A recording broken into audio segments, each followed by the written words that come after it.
साथियों, स्वागत है आप सबका ग्लोबल अफेयर्स प्रोग्राम में, जिसमें हर दिन की 5 सबसे बड़ी अंतर्राष्ट्रीय खबरों को शामिल किया जा रहा है और ये दूसरा एपिसोड है।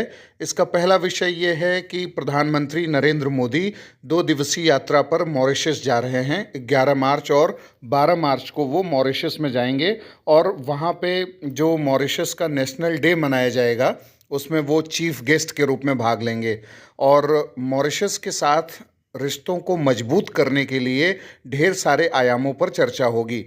नरेंद्र मोदी इसके पहले भी जा चुके हैं 2015 में, और आकाश गंगा टीम जो आईएएफ की है, यानी इंडियन एयरफोर्स की, वो पार्टिसिपेट करेगी और नेशनल डे सेलिब्रेशन जो इस आइलैंड पर होगा, इसमें ये भाग लिया जाएगा इनके द्वारा। और मॉरिशस के साथ हमारे बहुत मजबूत रिलेशन है। मॉरिशस को भारत ने एक्सटेंडेड नेबरहुड घोषित किया है। इसके साथ ही मॉरिशस में हमारा जो चागोस द्वीप का विवाद था, उस विवाद को ध्यान में रखते हुए भारत ने मॉरिशस के पक्ष में मतदान किया, यूके के पक्ष में नहीं कि ये यूके का नहीं है बल्कि मॉरिशस का है। दूसरा जो सवाल है और जो मुद्दा है वो म्यांमार से रिलेटेड है। म्यांमार की मिलिट्री जुंटा ने इस बात को स्पष्ट किया है कि वो जनरल इलेक्शन कब कराएगी, क्योंकि उस पर दबाव पड़ रहा था। दिसंबर 2025 या फिर जनवरी 2026 में ये कराया जाएगा, ऐसा आज कहा गया है।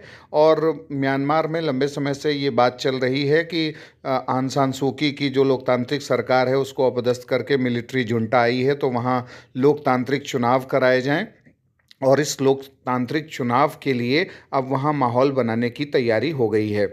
अगला जो खबर है वो है फ्रांस से रिलेटेड। फ्रांस ने सेनेगल में जो उसके सैन्य अड्डे हैं उनका नियंत्रण अब सेनेगल को सौंप दिया है। इसके साथ ही फ्रांस ने सेनेगल को सैन्य अड्डों की कमान सौंप करके अपने ट्रूप्स को वहां निकालने की शुरुआत कर दी है। फ्रांस और सेनेगल के बीच में पिछले साल इस पर एक समझौता भी हुआ था, और जिसके तहत सेनेगल के सभी जो मिलिट्री बेसेस हैं उस पर सेनेगल को अधिकार नियंत्रण मिलेगा, फ्रांस के सैनिक छोड़ देंगे। इसके लिए एक संयुक्त आयोग भी बनाया जा चुका है और ये महत्वपूर्ण है। अगला जो मुद्दा है वो है भारत के विदेश मंत्री एस जयशंकर का ब्रिटेन दौरे पर जो वो हैं, और वहाँ पर मैनचेस्टर के ओल्ड ट्रैफर्ड में भारतीय समुदाय से उन्होंने बात की और कई महत्वपूर्ण विचार रखे, खासकर जो इसमें स्पोर्ट डिप्लोमेसी की बात की गई। उन्होंने कहा कि ओल्ड ट्रैफर्ड क्रिकेट ग्राउंड का नाम जेम्स एंडरसन के नाम पर रखा गया, और वह एक ऐसे खिलाड़ी हैं जिनका नाम मैंने कभी उस सवाल के जवाब में दिया था कि जब मुझे 5 पसंदीदा क्रिकेटरों का नाम बताने के लिए पूछा गया था, तो उन्होंने, यानी विदेश मंत्री ने, जेम्स एंडरसन का नाम बताया था। और भारत में इस जगह यानी ओल्ड ट्रैफर्ड को सचिन तेंदुलकर के पहले शतक के लिए जानते हैं, ऐसा उन्होंने कहा।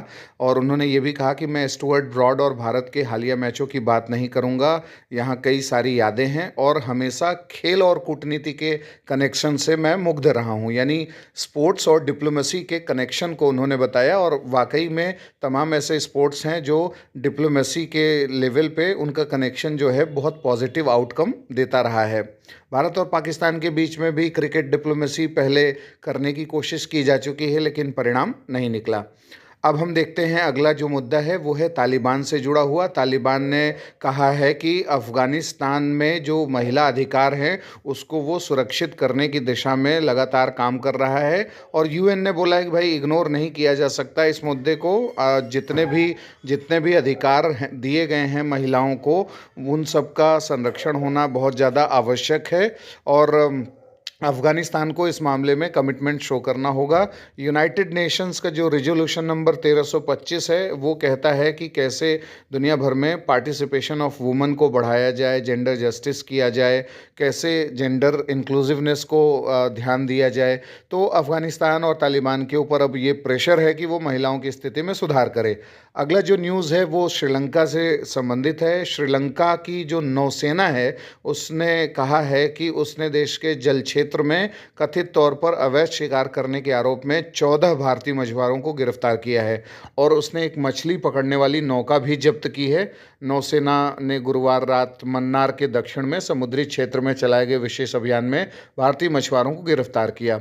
तो बड़ा विवादास्पद मुद्दा रहा है फिशरमैन डिस्प्यूट कि कैसे श्रीलंका के टेरिटोरियल वाटर में भारतीय मछुआरे गलती से भी जाते रहे हैं तो उनके ऊपर गोली चलाई जाती रही या उन्हें जेल में डाल दिया जाता है। कई बार उनकी लाशें भी बह कर के आती हैं पाक जलडमरू मध्य के एरिया में, थलिया मन्नार और ये सब जो रामनाथपुरम मंडपम के एरियाज़ हैं। तो इस पे एक परमानेंट सोल्यूशन की ज़रूरत है कि दोनों मिलजुल करके इस मुद्दे का समाधान करें और कच्चा तीवू विवाद जो भी है उस पर भी सही तरीके से काम होना चाहिए।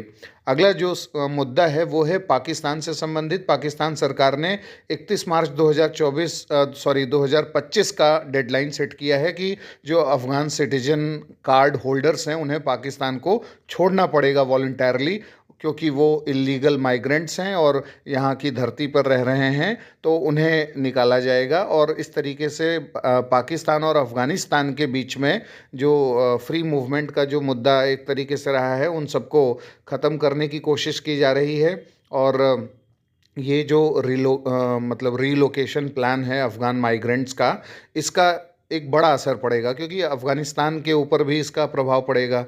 इसमें कहा गया है कि इल्लीगल फॉरेनर्स रिपैट्रिएशन जो प्रोग्राम है जिसे नवंबर 1 2023 से इम्प्लीमेंट किया जा रहा है, उसमें सभी इल्लीगल फॉरेनर्स को रिपैट्रिएट यानी उनके देश में वापस भेजने की बात की जा रही है। तो उसमें एसीसी होल्डर्स जो कार्ड होल्डर्स हैं वो भी हैं, यानी अफ़गानिस्तान वाले भी। और इस डिसीजन से प्रभाव इस बात का भी पड़ेगा कि जो 15,000 अफ़गान हैं जो इंतज़ार कर रहे हैं कि उनका रीलोकेशन यूनाइटेड स्टेट्स में होगा, सेटलमेंट होगा, क्योंकि डोनाल्ड ट्रंप ने वायदा किया था और लास्ट मंथ जो है यूएस रिफ्यूज़ी एडमिशन प्रोग्राम को उन्होंने हाल्ट कर दिया है। और उसके चलते जो अफ़गानिस्तान में से निकला था जब अमेरिका, तो जो अफ़गान लोग थे उनको जो सेटल करने की बात की गई थी यूएस में, उस पे दिक्कत आएगी। ये भी एक इशू बन रहा है पाकिस्तान से निकलने के बाद। तो इस तरीके से जो ग्लोबल अफेयर्स की सीरीज़ है इसमें ये 5-6 बड़े मुद्दे हैं। आपका क्या ख्याल है इस विषय पर? आप हमें कमेंट बॉक्स में बता सकते हैं।